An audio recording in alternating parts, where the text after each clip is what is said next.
acerca de un tema pues que he venido trabajando en estos días y quiero darle algunas razones por qué Pablo no se avergonzaba del evangelio. Y quizás usted diga conmigo en esta mañana, yo tampoco me avergüenzo del evangelio. Pero ¿cuáles son sus bases para no avergonzarse del evangelio? ¿O qué no le produce vergüenza al creer en el evangelio? Y Pablo dice en Romanos 1, 16 y 17, porque no me avergüenzo del evangelio, porque es poder de Dios para salvación a todo aquel que cree. Ojo, a todo aquel que cree, al judío primeramente y también al griego, porque en el evangelio la justicia de Dios se revela por fe y para fe, como está escrito, mas el justo por la fe vivirá. Bueno, a manera de introducción, quiero decirle que estos dos versículos, estos dos textos del libro de Romanos o la carta de los Romanos, es la esencia de toda la carta. Pero lo más importante, es la esencia de todo el cristianismo, es la esencia de todo el evangelio, es el corazón del evangelio. En estos dos versículos está ahí enmarañado todo lo que es el evangelio. Y en estos dos versículos Dios nos muestra cómo un Dios perfectamente justo, perdonador, y también acepta en su presencia, o cómo acepta en su presencia a un hombre injusto, y no lo estoy diciendo con signos de interrogación, sino de admiración, a un hombre injusto, y aún mantener así intacta su propia justicia. Si logramos entender estos dos versículos, estos dos textos, podremos entender de qué se trata el cristianismo. Pero esto va más allá todavía. Entenderemos lo que Dios llevó a cabo a través de su encarnación, de su manifestación como hombre, para podernos reconciliar con Él. Alguien decía, un teólogo decía, este texto es la declaración más importante que jamás haya sido escrita en toda la historia. No hay otro texto en la literatura humana que deba ser o pueda ser más importante que lo que Pablo nos está diciendo aquí en estos dos versículos. Así que este es el corazón del evangelio. Aquí se resume todo el evangelio. Pero vamos a ponernos un poquito en contexto porque Pablo dice, no me avergüenzo del evangelio. Pero Pablo está insistiendo en que quiere ir a visitar personalmente a la iglesia en Roma y lo ha venido intentando hace mucho tiempo, pero al verse imposibilitado, ahí es donde Pablo les escribe esta carta que termina siendo el tratado más monumental de todo el evangelio y sobre todo de todas sus implicaciones. Por eso la carta a los romanos no fue la primera que se escribió. Se ha puesto en orden de importancia por ser la más importante, la más grande, se ha puesto de primera. Sin embargo, Pablo pues quería visitar a la iglesia en Roma, quería llevarles algún fruto acerca de la predicación y por eso dice el versículo 15 de Romanos 1, así que en cuanto a mí pronto estoy a anunciaros el evangelio, también a vosotros que estáis en Roma.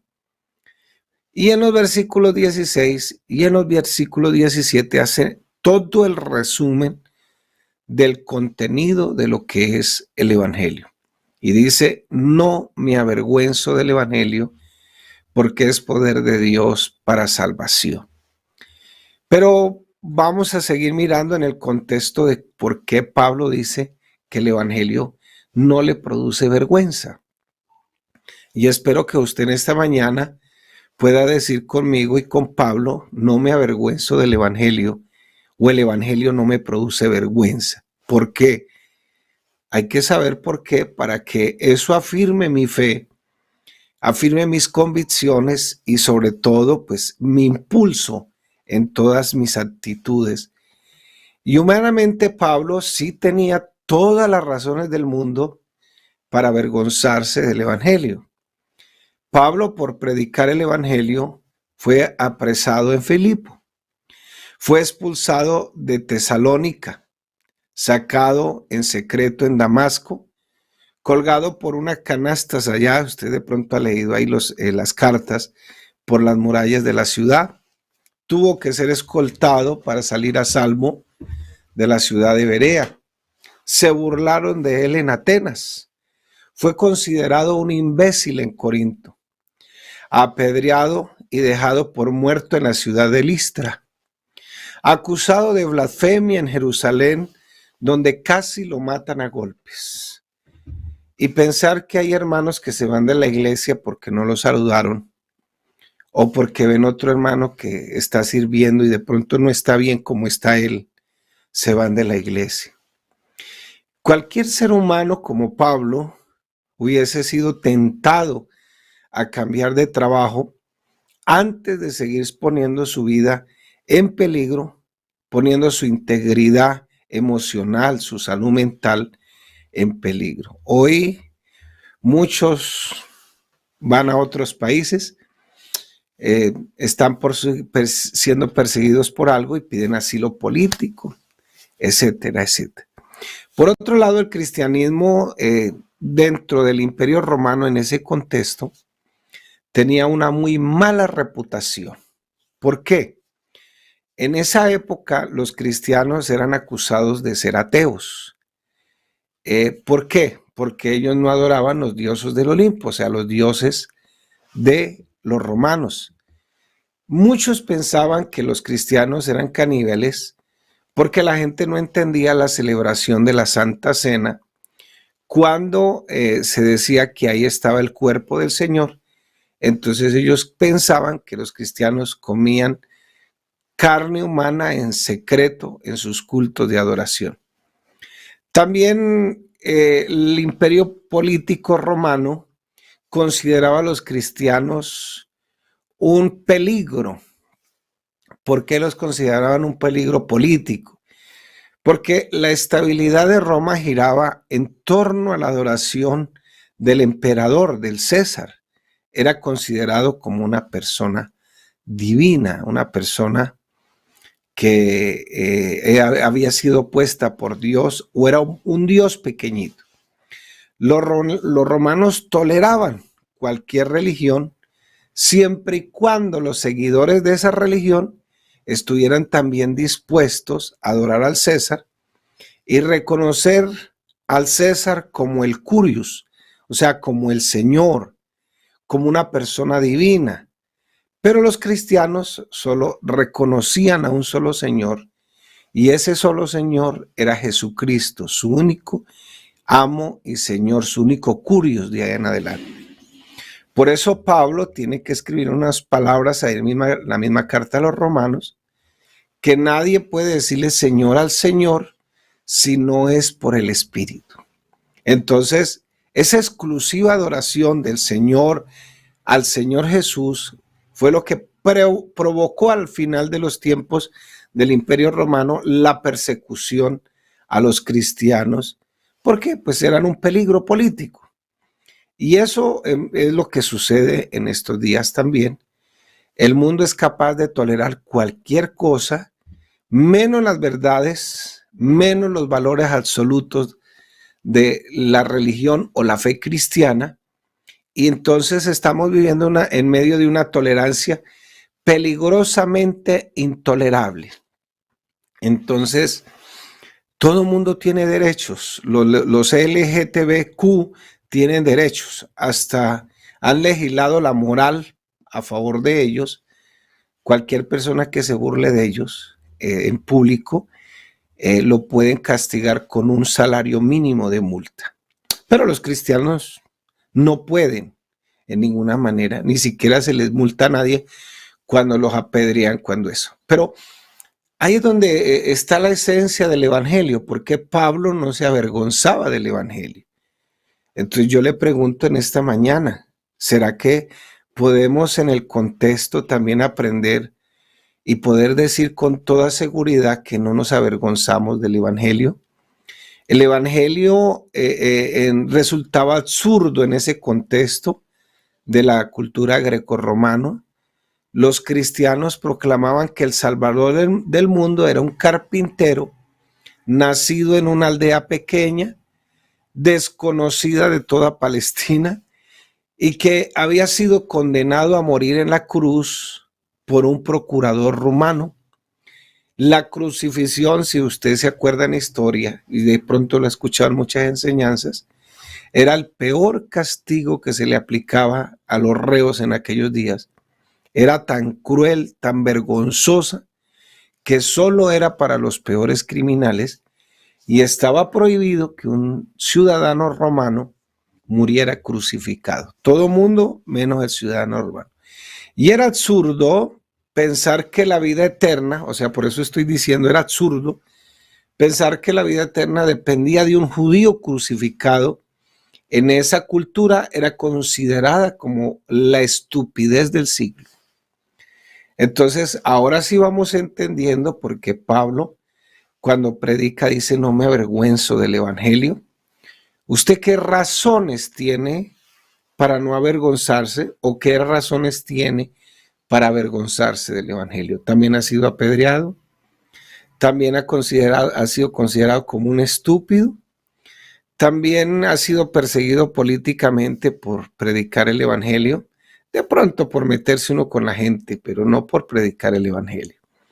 Primera de Corintios 1:18 dice: porque la palabra de la cruz, y aquí hay una figura, una nomenclatura, una figura de lenguaje, digámoslo así.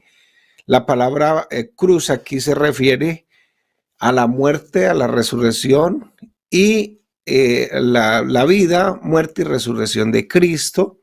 Eso es lo que se llama en el lenguaje de la gramática una metonimia. Se relaciona esa palabra con eso. Por eso no le cambie las letras a los himnos cuando los cante. Porque la palabra de la cruz es locura a los que se pierden. Pero a los que se salvan, y espero que todos estemos aquí, esto es, a nosotros, es el poder de Dios. Pablo se está refiriendo al mensaje del evangelio como aquel mensaje que proclama la muerte de un crucificado. Es una locura, según lo que dice la gente, también lo que dice Pablo respecto a lo que pensaba la gente. Es una locura, es una tontería, es una estupidez, es una invencibilidad para los que se pierden. Era un escándalo para los judíos, una estupidez para los griegos, pero también resultaba que el evangelio era un insulto a la inteligencia. Y entonces no era difícil pensar o suponer que algunos cristianos allá en Roma, y tal vez algunos de los que están aquí con nosotros, luchaban con la tentación de no querer compartir el evangelio. No querían ser burlados, no querían ser tenidos por imbéciles. Y creo que lo más difícil que uno puede soportar, y que es complicado en ese sentido, es soportar el rechazo y soportar la vergüenza. Sin embargo, Pablo tenía muchos deseos de ir a Roma. Decía Pablo: quiero ir a predicarles el evangelio. Y la razón por la que él quería irles a predicar el evangelio era porque no se avergonzaba del evangelio, y quiero que ustedes tampoco se avergüencen. Por eso, mi hermano, qué bueno poder tener una fe sólida, saber en quién hemos creído, para dónde vamos, y sobre todo que, como decía nuestro hermano, lo más importante es predicar el evangelio, lo demás vendrá por añadidura.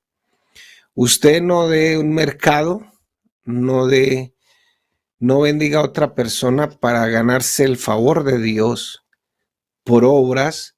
No, hágalo porque usted ya fue aceptado por Dios. Si es obediente es porque ya Dios lo aceptó y lo perdonó. No es obediente para que Dios lo perdone.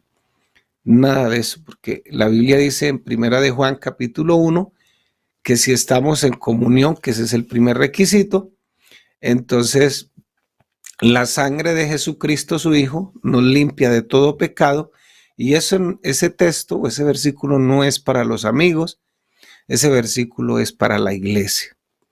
¿Por qué? Porque usted sabe que en el contexto Juan estaba luchando con personas que estaban diciendo que Jesucristo no vino en carne. Y si no, Él no vino en carne, entonces no nos limpió, no nos lavó, no nos quitó los pecados. Entonces los estaba mandando a arrepentirse.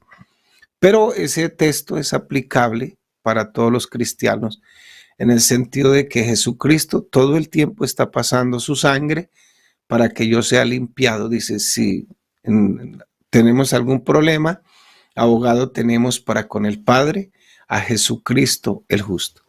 Pablo está diciendo aquí, quiero explicarles que a pesar de todo lo que me ha sucedido, y puede leer 2 Corintios capítulo 11, la lista de todo lo que le ha sucedido, y que el evangelio es una locura dentro de la cultura, lo mismo pasa hoy.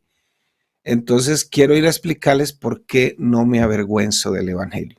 Y la primera razón que da Pablo para no avergonzarse del evangelio es que el evangelio es el poder de Dios para salvación, o el evangelio es el poder de Dios, o es el poder salvador de Dios, como lo quieran mirar. Y eso lo dice en Romanos 1:16, porque no me avergüenzo.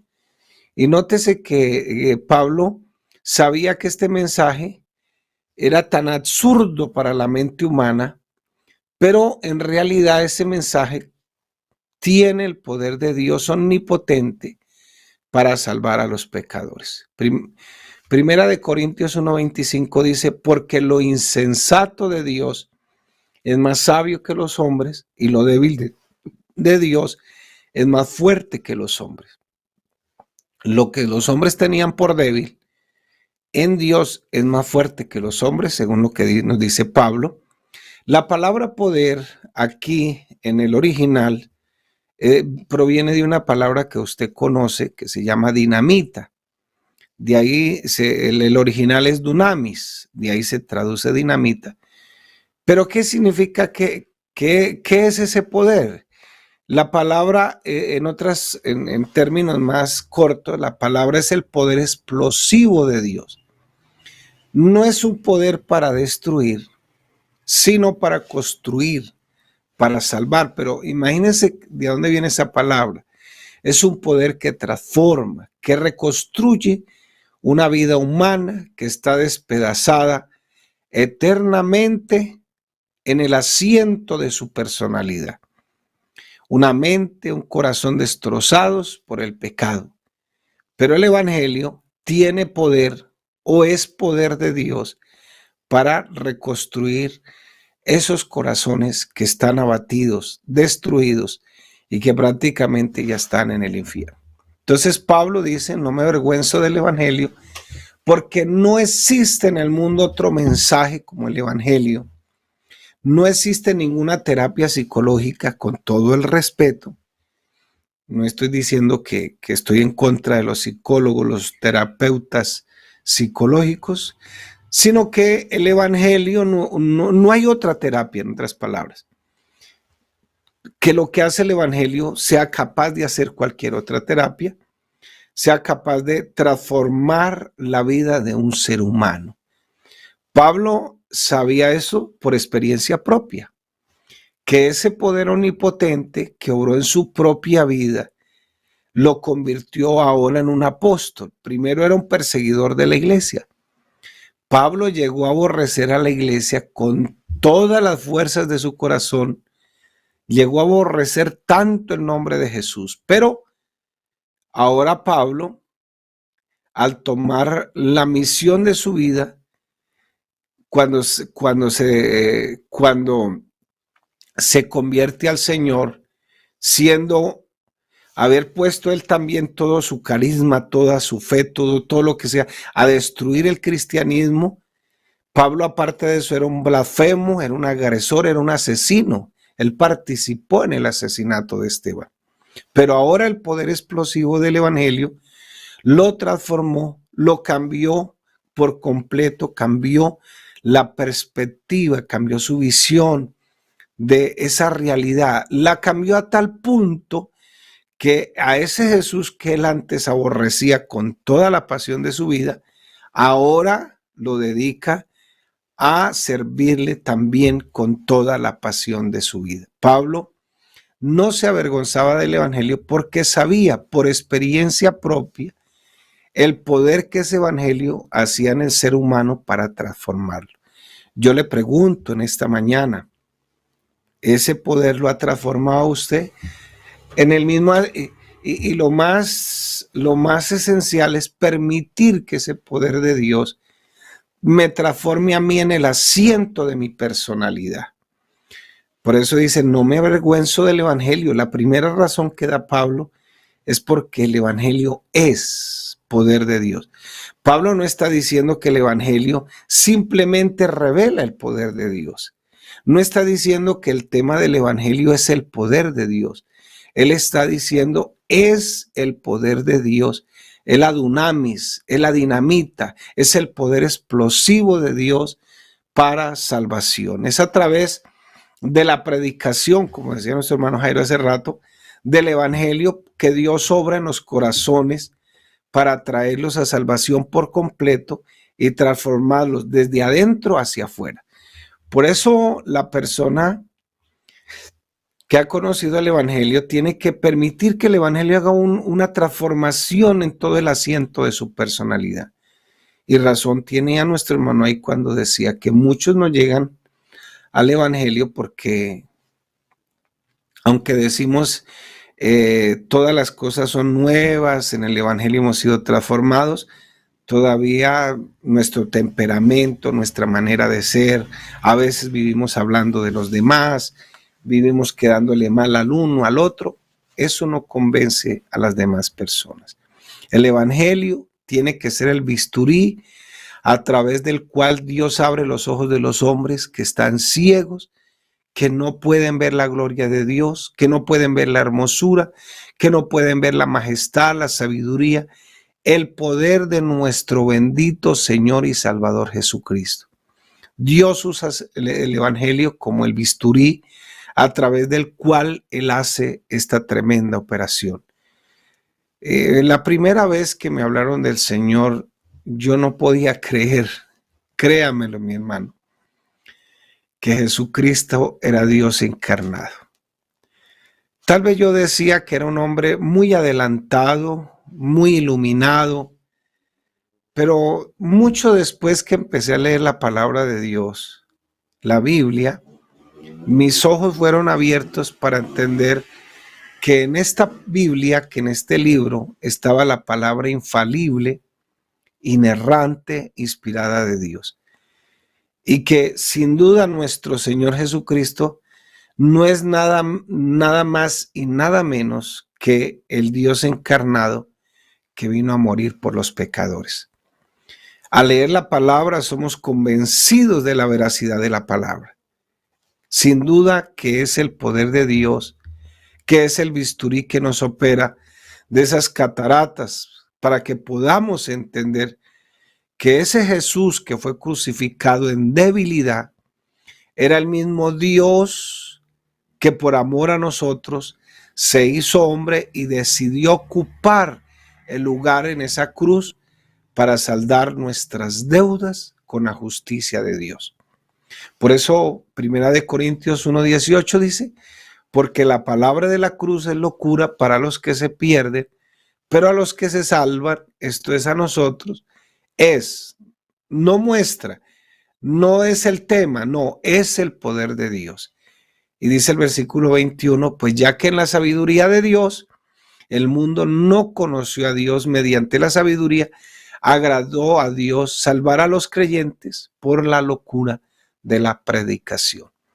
Versículo 22 al 24, porque los judíos piden señales y los griegos buscan sabiduría, pero nosotros predicamos a Cristo crucificado, para los judíos ciertamente tropezadero y para los gentiles locura, mas para los llamados, así judíos como griegos, Cristo, poder de Dios y sabiduría de Dios. Lo que Pablo nos está diciendo es que lo que el mundo considera una locura y una necedad, una estupidez para otros, es el instrumento omnipotente que Dios usa para salvar a los perdidos.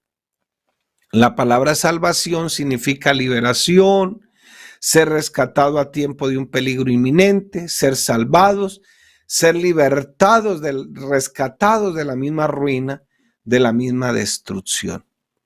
Entonces, la pregunta sería en esta mañana también, ¿para salvarnos de qué o salvación de qué?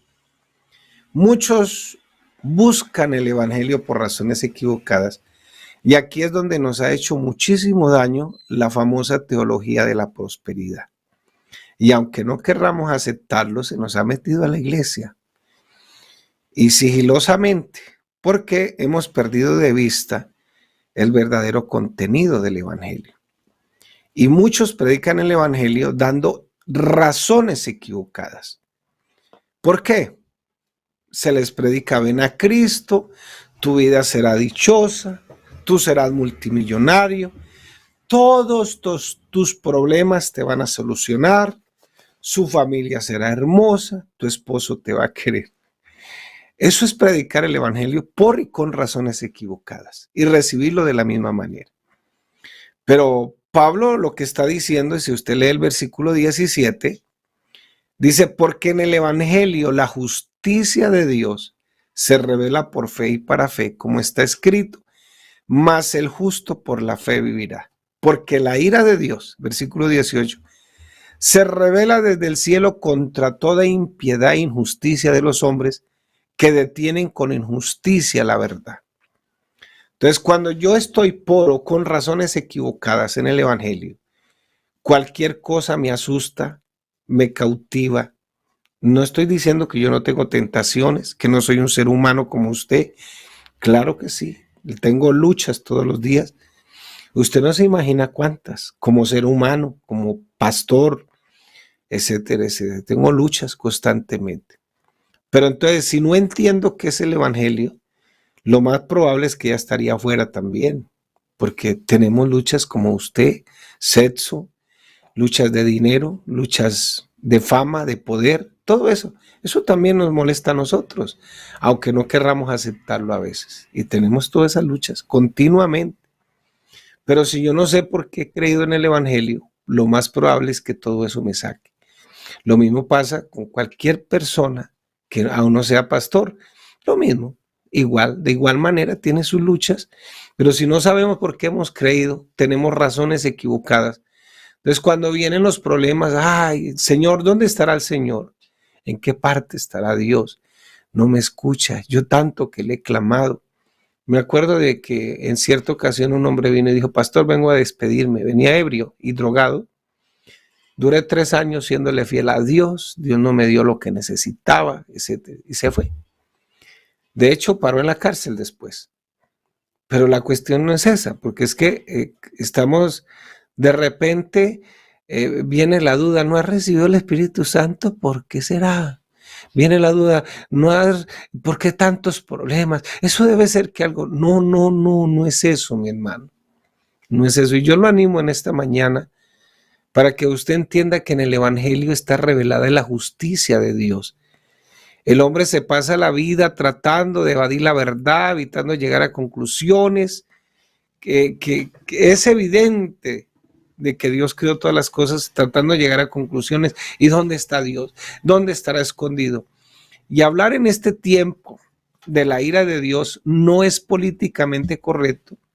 A muchos les parece extraño que hablemos de la ira de Dios. No pueden aceptar el hecho de que un Dios de amor al mismo tiempo experimenta ira. Pero vamos a aclarar para que no hayan confusiones en esta mañana. De la ira que Pablo está hablando aquí no es ese tipo de rabia ciega que le da a usted, que me da a mí, que nos lleva a actuar sin control, a cometer locuras. No. Se trata de la justa indignación de Dios por causa del pecado y su obligación de Dios, del juez, de darle un castigo al pecado que se merece, porque Él es un Dios perfectamente santo y perfectamente justo. Le voy a poner un ejemplo práctico. Dentro de su corazón, allá, usted no siente la necesidad de que las justicias de este mundo sean juzgadas y sean castigadas debidamente, por no mencionar en esta mañana la palabra Oedresh, por no mencionarla.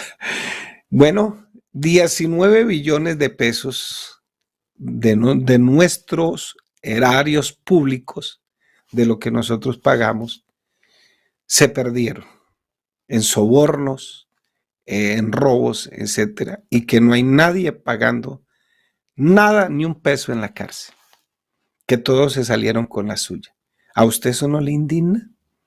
¿No le indigna que nos hayan robado, le hayan robado a otra persona? Entonces, y sobre todo cuando se cometen contra nosotros esas injusticias de forma directa. Pero pensemos nomás en la impunidad de los casos que conocemos en esa justicia nuestra. Y si en verdad nosotros amamos la raza humana, deberíamos indignarnos.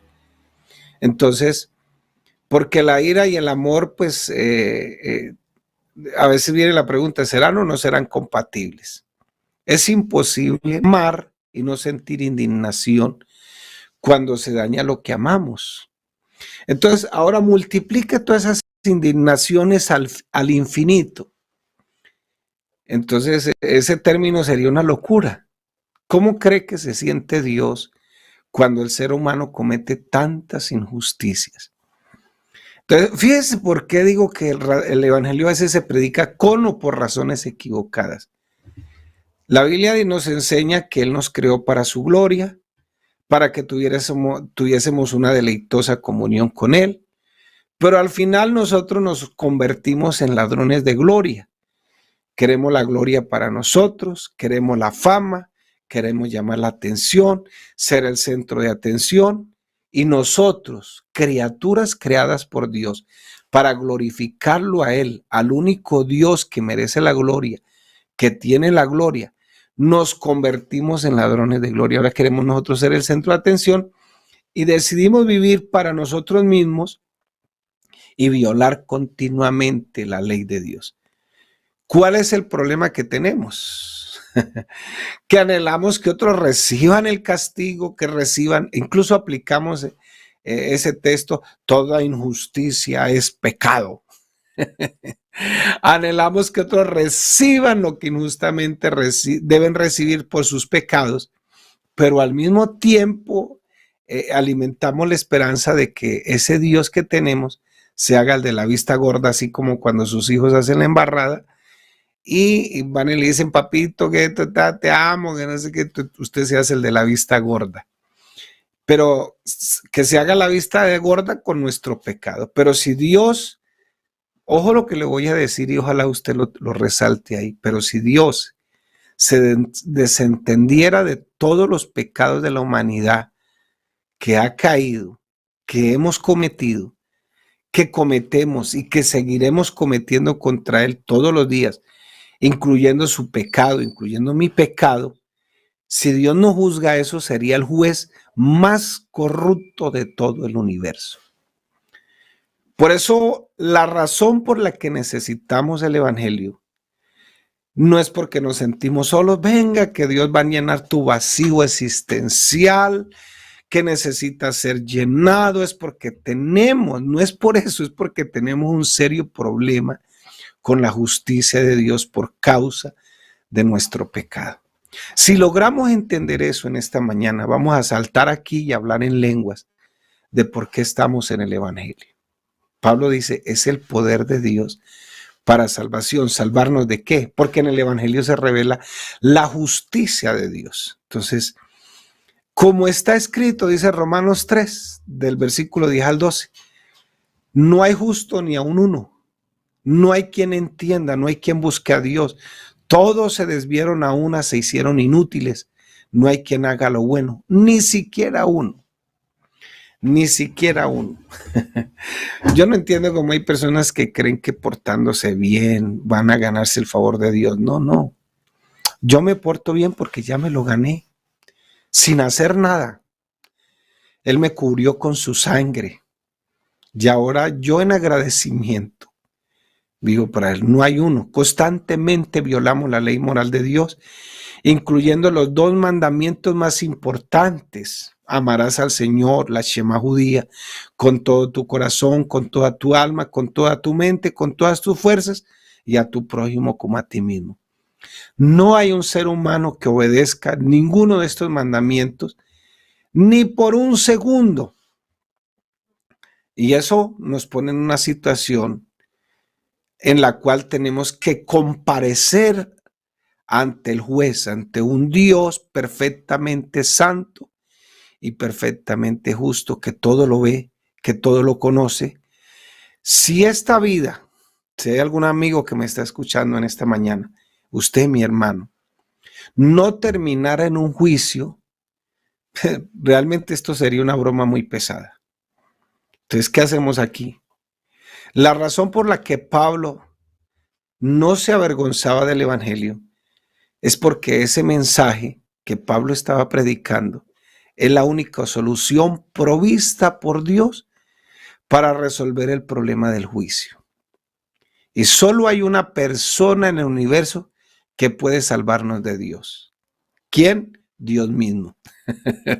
Le repito, solo hay una persona en el universo que puede salvarnos de Dios. ¿Quién?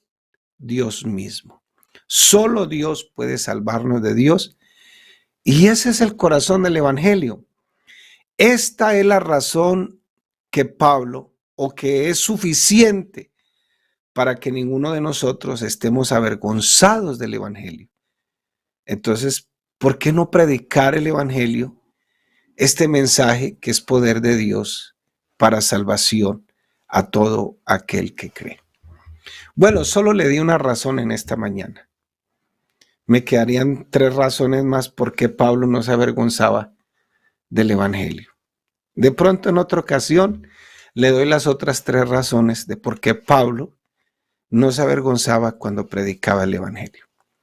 Tal vez la otra semana que me inviten de nuevo, con mucho gusto. Mi hermano, en esta mañana, yo lo animo. Si usted de pronto estaba pensando en claudicar en esta mañana, en dejar la iglesia, en dejar al Señor, qué bueno que piense que no estamos aquí porque aquí todo va a ser color de rosa. No, aquí estamos aquí porque teníamos un serio problema con Dios, porque no hay justo ni a un uno. Y ese serio problema con Dios solo nos los puede resolver Dios mismo. Solo Dios puede salvarnos de su propia justicia y solo Dios podía y puede salvarnos de la sentencia, porque la paga del pecado es muerte. ¿Cómo lo hizo? El Dios encarnado, que se llama Jesús, fue a la cruz del Calvario y cumplió esa justicia que nosotros no podíamos cumplir. Qué bueno que en esta mañana estemos amparados bajo la gracia de Dios y estemos amparados bajo la imputación de esa justicia de gracia que Dios derramó en la cruz del Calvario. Lo animo para que siga adelante, para que confíe en que este evangelio realmente es el poder de Dios para salvación. Lo demás, glorifique a Dios por todo y reconózcalo en esta mañana, porque los cielos cuentan la gloria de Dios. El firmamento, la existencia de Él. Una voz clamó otra voz y dice que en el firmamento o en el cielo se cuenta la gloria de Dios. Dijo Pablo, el eterno poder y deidad de Dios son revelados en toda la creación. Entonces, adoremos a Dios en esta mañana por todo lo que Él ha hecho. Dios les bendiga poderosamente a todos.